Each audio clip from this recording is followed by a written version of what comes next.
नमस्कार दोस्तों, स्वागत है आपका आज के मुख्य समाचारों में। दोस्तों यहां पर आपको देखने को मिलेंगी सुबह से लेकर शाम तक की तमाम बड़ी खबरें, मुख्य समाचार, ब्रेकिंग न्यूज अपडेट्स के रूप में। तो दोस्तों आप सभी लोगों से रिक्वेस्ट है इस वीडियो को ज्यादा से ज्यादा लाइक और शेयर करें। तो दोस्तों सीधे चलते हैं आज की पहली बड़ी खबर की ओर।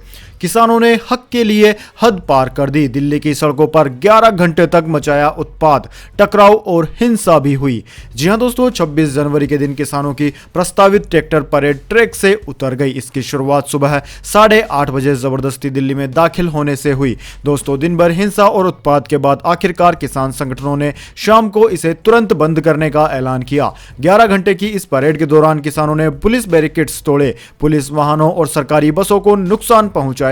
पुलिस ने रोका तो उनसे भी भिड़ गए और पत्थरबाजी भी की। वहीं पुलिस ने भी लाठी चार्ज किया। प्रदर्शन के दौरान निहंगों के जत्थे ने तलवारें लहराई। इन सब घटनाओं ने 2 महीने से शांतिपूर्ण तरीके से चल रहे इस आंदोलन को अराजकता का रंग दे दिया है। वहीं दोस्तों केंद्र सरकार के कृषि कानूनों के खिलाफ आंदोलन कर रहे किसान गणतंत्र दिवस के मौके पर ट्रैक्टर रैली निकालते हुए लाल किले तक जा पहुंचे। दिल्ली की सड़कों पर हजारों की संख्या में मौजूद प्रदर्शनकारी किसानों की पुलिस से झड़पें हो रही थी। वहीं साथ में लाल किले में भी किसान पहुंच गए और प्राचीर पर झंडा फहराने की कोशिश की। लाल किले पर पहुंचे किसानों को पुलिस समझाकर वहां से जाने की अपील कर रही थी, लेकिन किसान लगातार लाल किले के बाहर डटे रहे। इससे पहले लाल किले के पास ही ITO चौक पर किसानों को रोकने के लिए पुलिस ने कोशिशें की, लेकिन किसान लाल किला जाने पर अड़े रहे।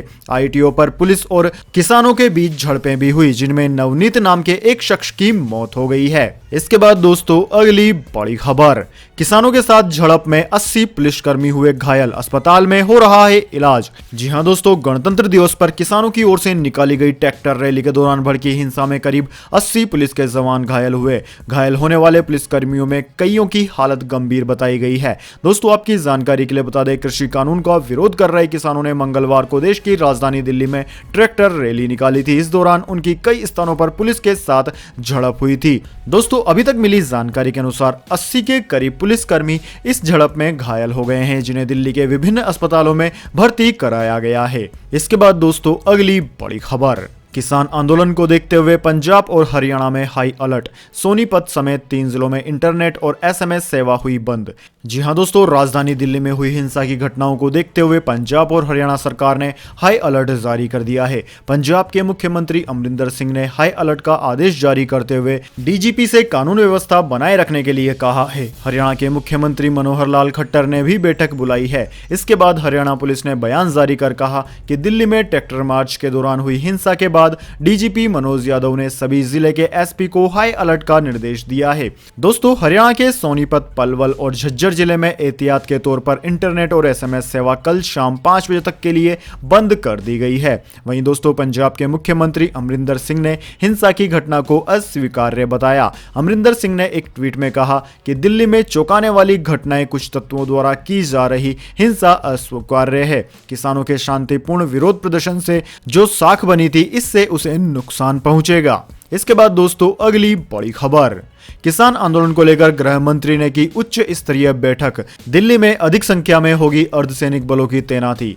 जी हां दोस्तों, किसानों का ट्रैक्टर परेड हिंसक होने के बाद शांति स्थापित करने और कानून व्यवस्था बनाए रखने के लिए केंद्र सरकार ने मंगलवार को दिल्ली में और संख्या में अर्धसैनिक बलों को तैनात करने का फैसला किया है। केंद्रीय गृह मंत्री अमित शाह की अध्यक्षता में हुई उच्च स्तरीय बैठक में यह फैसला लिया गया। बैठक में केंद्रीय गृह सचिव अजय भल्ला, दिल्ली पुलिस के आयुक्त SN श्रीवास्तव सहित कई अन्य लोगों ने हिस्सा लिया। गृह मंत्री के एक अधिकारी ने बताया कि दिल्ली में संवेदनशील जगहों पर अतिरिक्त संख्या में अर्धसैनिक बलों को तैनात किया गया है।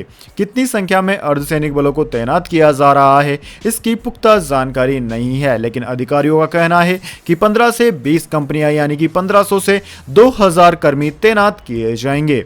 दोस्तों गणतंत्र दिवस समारोह के मद्देनजर राजधानी में पहले से ही अर्धसैनिक बलों के करीब 4500 कर्मी तैनात हैं। इसके बाद दोस्तों अगली बड़ी खबर, ममता बनर्जी ने केंद्र पर फोड़ा ठीकरा, बोली हिंसा के लिए किसानों के प्रति उदासीनता है जिम्मेदार। जी हां दोस्तों, पश्चिम बंगाल की मुख्यमंत्री ममता बनर्जी ने मंगलवार को कहा कि दिल्ली में हुई हिंसा के लिए केंद्र सरकार का असंवेदनशील रवैया और किसानों के प्रति उदासीनता जिम्मेदार है और इस घटना से उन्हें बहुत सदमा पहुंचा है। ममता बनर्जी ने केंद्र से आग्रह किया है कि वह किसानों के साथ बातचीत करे और नए तानाशाही कृषि कानूनों को वापस ले। उन्होंने ट्वीट किया कि दिल्ली की सड़कों पर हुई चिंताजनक और तकलीफदेह घटनाओं से बहुत दुखी हूं। इन हालातों के लिए केंद्र का असंवेदनशील रवैया और हमारे किसान भाई बहनों के प्रति उनकी उदासीनता जिम्मेदार है। दोस्तों, गणतंत्र दिवस पर आयोजित किसानों की ट्रैक्टर परेड का लक्ष्य कृषि कानूनों को वापस लेने और फसलों के लिए न्यूनतम समर्थन मूल्य की कानूनी गारंटी की मांग करना था। दिल्ली पुलिस ने राजपथ पर समारोह समाप्त होने के बाद तय रास्ते से ट्रैक्टर परेड निकालने की अनुमति भी दी थी, लेकिन हजारों की संख्या में किसान समय से पहले विभिन्न सीमाओं पर आने लगे और बैरिकेड्स को तोड़ने लगे। इसके बाद पुलिस और किसानों में झड़पें हो गई। इसके बाद दोस्तों, अगली बड़ी खबर, ट्रैक्टर परेड में हिंसा के लिए शिवसेना ने सरकार को ठहराया जिम्मेदार। संजय राउत ने कहा, यह राष्ट्रीय शर्म की है बात। जी हां दोस्तों, दिल्ली में ट्रैक्टर परेड के दौरान जमकर बवाल हुआ।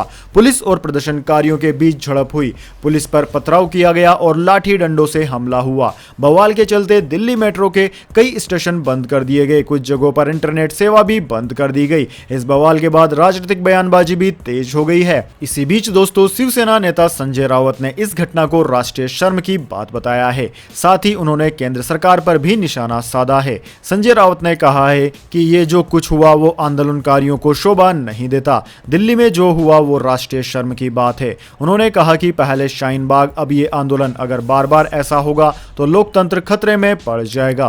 रावत ने कहा कि ट्रैक्टर रैली रोकनी चाहिए थी। सरकार को अब इस आंदोलन का हल निकाले जाने की जरूरत है। उन्होंने सवाल किया कि दिल्ली में किसानों के आंदोलन में ऐसा क्या हुआ कि प्रदर्शनकारी लाल किले की प्राचीर तक पहुंच गए। अराजकता क्यों फैली? क्या सरकार को इसी घटना का इंतजार था? क्या सरकार को मालूम था कि किसानों के सब्र का बांध टूटने वाला है? संजय राउत ने कहा कि सरकार को इतनी बड़ी घटना की जिम्मेदारी लेनी होगी। सरकार पर आपातकाल जैसा माहौल बनाने की कोशिश का आरोप लगाते हुए कहा कि यह पंजाब को अशांत करने की साजिश है। वहीं दोस्तों, दूसरी तरफ एनसीपी प्रमुख शरद पवार का भी बयान आया है। पवार ने कहा है कि पंजाब, हरियाणा, पश्चिम उत्तर प्रदेश के किसान पिछले 2 महीने से शांति से आंदोलन कर रहे थे। उन्होंने अब तक संयम दिखाया। सरकार को इस समस्या का हल प्रोएक्टिव होकर निकालना चाहिए, लेकिन सरकार ने इस तरह की भूमिका नहीं निभाई। इस वजह से आज यह नौबत आई है। इसके बाद दोस्तों, अगली बड़ी खबर, किसानों के उग्र हुए प्रदर्शन पर आया आम आदमी पार्टी का भी बयान। कहा, हिंसा ने आंदोलन को कमजोर कर दिया।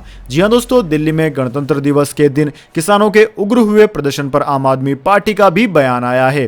पार्टी ने कहा है कि इस प्रदर्शन के दौरान हुई हिंसा की हम कड़ी निंदा करते हैं। यह खेदजनक है कि केंद्र सरकार ने इस हद तक स्थिति को बिगड़ने दिया। पिछले 2 महीनों से चल रहा आंदोलन शांतिपूर्ण रहा है। किसान नेताओं ने कहा है कि जो लोग आज हिंसा में शामिल रहे वो आंदोलन का हिस्सा नहीं थे, बल्कि तत्व थे। वो जो भी थे, लेकिन निश्चित रूप से इस हिंसा ने आंदोलन को कमजोर किया है और जो कि अब तक शांतिपूर्ण और अनुशासित तरीके से चल रहा था वह कमजोर हुआ है। इसके बाद दोस्तों, अगली बड़ी खबर, दिल्ली में किसान आंदोलन के चलते ट्रेन नहीं पकड़ पाने वाले यात्रियों के लिए पूरे पैसे वापस करेगी इंडियन रेलवे। जी हां दोस्तों, गणतंत्र दिवस के मौके पर दिल्ली में किसानों द्वारा निकाली गई ट्रैक्टर रैली के दौरान प्रदर्शनकारियों ने काफी हंगामा मचाया, जिसके कारण आम लोगों को ट्रैफिक जाम, ट्रेन लेट संबंधित कई परेशानियों का सामना करना पड़ा। इस पर भारतीय रेलवे ने एक आदेश जारी कर कहा है कि जो किसान आंदोलन की वजह से दिल्ली के अलग अलग स्टेशनों पर ट्रेन पकड़ने में असमर्थ रहे या नहीं पहुंच पाए तो उनको पूरा पैसा वापस कर दिया जाएगा। यात्री फुल रिफंड के लिए अप्लाई कर सकते हैं। मंगलवार की रात 9 बजे से पहले की ट्रेनों के पैसे टीडीआर के जरिए रिफंड कर दिए जाएंगे। इसके बाद दोस्तों, अगली बड़ी खबर, लंबी एयर ट्रेवल में भी आपको चपेट में ले सकता है इस महामारी का वायरस, नई स्टडी में आया सामने। जी हां दोस्तों, शोध करने वालों ने दुबई से न्यूजीलैंड के बीच हवाई यात्रा करने वाले यात्रियों पर किए स्टडी के आधार पर दावा किया है कि सवार होने से पहले जांच के बावजूद फ्लाइट में संक्रमण का खतरा है। पीटीआई की खबर के मुताबिक journal of emerging infection disease में छपी रिसर्च पेपर के मुताबिक गत वर्ष 29 सितंबर को संयुक्त अरब अमीरात से दुबई से न्यूजीलैंड आए 86 यात्रियों का स्टडी किया गया, जिनमें से 7 इस महामारी वायरस के संक्रमित मिले।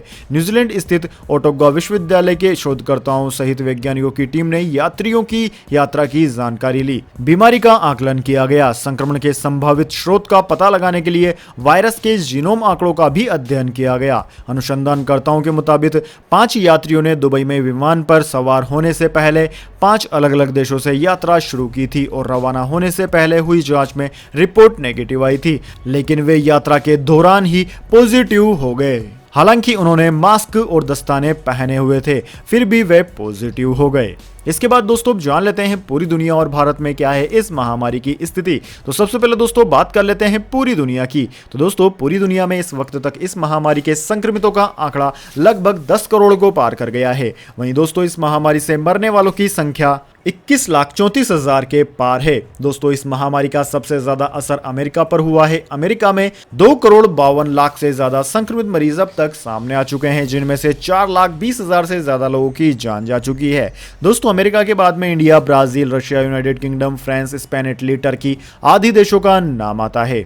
वहीं दोस्तों इसके बाद में अब जान लेते हैं क्या है भारत के हालात। लेकिन उससे पहले दोस्तों मेरी आपसे एक छोटी सी रिक्वेस्ट है, अगर दोस्तों आपको अभी तक हमारी न्यूज पसंद आई है तो इसे एक छोटा सा लाइक जरूर दे दें, और अगर आपको पसंद नहीं आई है तो बेशक आप डिसलाइक भी कर सकते हैं। लेकिन दोस्तों लाइक और डिसलाइक जरूर कीजिए, क्योंकि दोस्तों यही हमारी मेहनत का फल होता है और इसी से पता चलता है कि आपको हमारी वीडियो पसंद आई है या नहीं। तो दोस्तों जल्दी से जान लेते हैं क्या है पूरे भारत के हालात। तो दोस्तों भारत में इस वक्त तक इस महामारी के संक्रमितों का आंकड़ा 1,06,00,000 को पार कर गया है, जबकि दोस्तों मरने वालों की संख्या 1,53,000 के पार है। दोस्तों भारत पूरी दुनिया में इस महामारी से संक्रमितों के आंकड़े के मामले में दूसरे नंबर पर है। भारत में पहला नंबर महाराष्ट्र राज्य का आता है। महाराष्ट्र में 20 लाख से ज्यादा संक्रमित मरीज इस महामारी के सामने आ चुके हैं। वहीं दोस्तों इसके बाद में कर्नाटक, केरला, आंध्र प्रदेश, तमिलनाडु, दिल्ली, उत्तर प्रदेश, वेस्ट बंगाल आदि राज्यों का नाम आता है। इसके बाद दोस्तों अगली बड़ी खबर, गलवान घाटी में शहीद हुए कर्नल संतोष बाबू के पिता बोले, परमवीर चक्र से नवाजा जाना चाहिए था मेरा बेटा। जी हां दोस्तों, पूर्वी लद्दाख की गलवान घाटी में चीन के हमले के दौरान शहीद हुए कर्नल संतोष बाबू के पिता ने कहा है कि वह जून 2020 में बहादुरी का प्रदर्शन करने के लिए उन्हें मरणोपरांत महावीर चक्र प्रदान करने से 100% संतुष्ट नहीं है। उन्हें परमवीर चक्र से नवाजा जाना चाहिए था। बाबू के पिता बी उपेंद्र ने कहा कि ऐसा नहीं है कि मैं दुखी हूं, लेकिन मैं महावीर चक्र पुरस्कार से 100% संतुष्ट नहीं हूं। उन्हें बेहतर तरीके से सम्मानित करने की गुंजाइश है। इसके बाद दोस्तों अगली बड़ी खबर, उमा भारती के बाद अब प्रज्ञा ठाकुर बोली, मुस्लिम शासकों के अत्याचार के प्रतीक खून से सने हर स्थान का नाम बदलना चाहिए।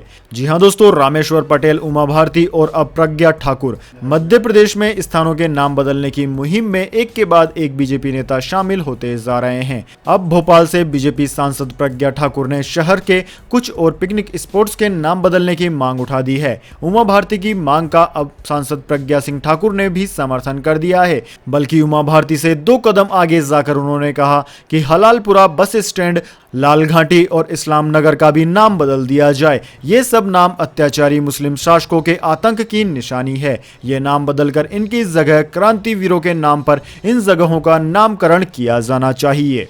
इसके बाद दोस्तों अगली बड़ी खबर, मौसम समाचार, उत्तर भारत में उठा ठंड का सितम, दिल्ली में पारा और लुढ़केगा। जी हां दोस्तों, भारत के उत्तरी भागों में ठंड का प्रकोप और बढ़ गया है। हिमाचल प्रदेश के केलांग, कल्पा और मनाली में सोमवार को तापमान 0 से नीचे बरकरार रहा। इंडियन मेट्रोलॉजी डिपार्टमेंट की ओर से कहा गया है कि दिल्ली में शीतलहर का एक और दौर चल रहा है और अगले 2 से 3 दिन में तापमान 4 डिग्री सेल्सियस और इससे भी ज्यादा नीचे गिरने की आशंका है, यानी कि दिल्ली वालों को और भी ज्यादा ठंड का सामना करना पड़ेगा।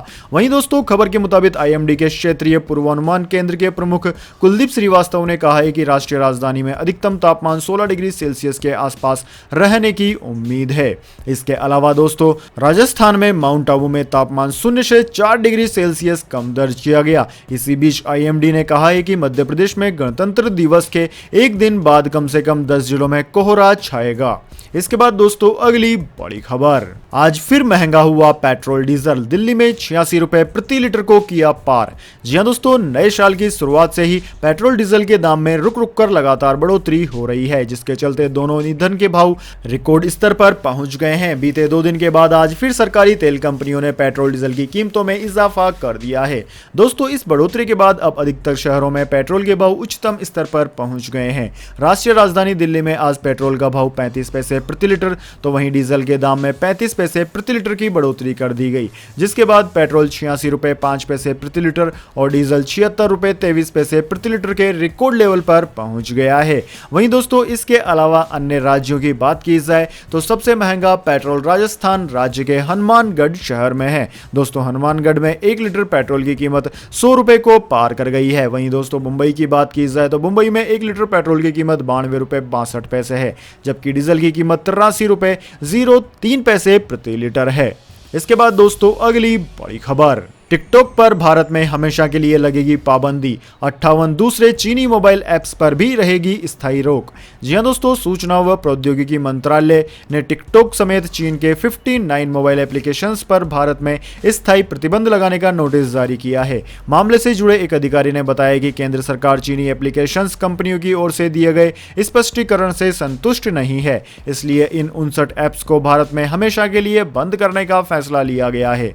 दोस्तों, चीनी एप्लीकेशन पर स्थायी पाबंदी के मामले से जुड़े अधिकारी ने बताया कि नोटिस पिछले सप्ताह जारी कर दिया गया था। केंद्रीय सूचना व प्रौद्योगिकी मंत्रालय जून 2020 में ही इन 59 एप्लीकेशंस पर पाबंदी लगा चुका है। दोस्तों, इनमें अलीबाबा का यूसी ब्राउजर और टेंसेंट का वीचैट एप्लीकेशन भी शामिल है। इसके बाद दोस्तों, अगली बड़ी खबर, किसानों की उग्रता पर बोले किसान नेता राकेश टिकैत, कहा यह सब पॉलिटिकल पार्टियों के लोग हैं, सब चिन्हित हैं।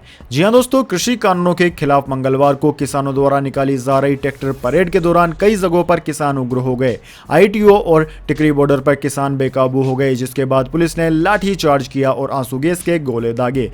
इसके बाद दोस्तों, भाकियू के नेता राकेश टिकैत ने किसानों के उपद्रव को लेकर कहा कि जिन्होंने भी यह सब किया है वे सब हमारी नजर में हैं, सब लोग चिन्हित हैं। उन्होंने कहा कि ये जो सब उपद्रव कर रहे हैं वो पॉलिटिकल पार्टी के लोग हैं। इससे पहले संयुक्त किसान मोर्चा की तरफ से निकाली गई इस परेड में किसानों के उग्र होने को लेकर मोर्चे की तरफ से कहा गया है कि ये सभी किसान है। कहा जा रहा है कि किसान मजदूर संघर्ष समिति की तरफ से यह फैसला लिया गया है, वे खुद फैसले ले रहे हैं। तो दोस्तों, यह थी आज की तमाम बड़ी खबरें। इसके बाद में दोस्तों, बारी आती है आज के माइंड क्विज क्वेश्चन की। जी हां दोस्तों, एक आसान से सवाल का जवाब देकर आप जीत सकते हैं एक अमेजिंग सरप्राइज गिफ्ट हमारे यूट्यूब चैनल की ओर से। तो दोस्तों, आज का सवाल आपकी स्क्रीन पर आ चुका है। दिल्ली में स्थित लाल किले का निर्माण किस शासक ने करवाया था? जी हां दोस्तों, अगर आप जानते हैं कि लाल किले का निर्माण किस शासक ने करवाया था तो जल्दी से उसका नाम कमेंट बॉक्स में लिख दीजिए। अगर दोस्तों आपका जवाब होता है एकदम सही और आप चुन ले जाते हैं लक्की विजेता के रूप में, तो आपको मिलेगा एक अमेजिंग सरप्राइज गिफ्ट हमारे यूट्यूब चैनल की ओर से। तो दोस्तों, जल्दी से अपना उत्तर कमेंट बॉक्स में लिख दीजिए, वीडियो को लाइक कर लीजिए और चैनल को सब्सक्राइब करके बेल आइकन भी दबा लीजिए। धन्यवाद। वंदे मातरम। जय हिंद, जय भारत।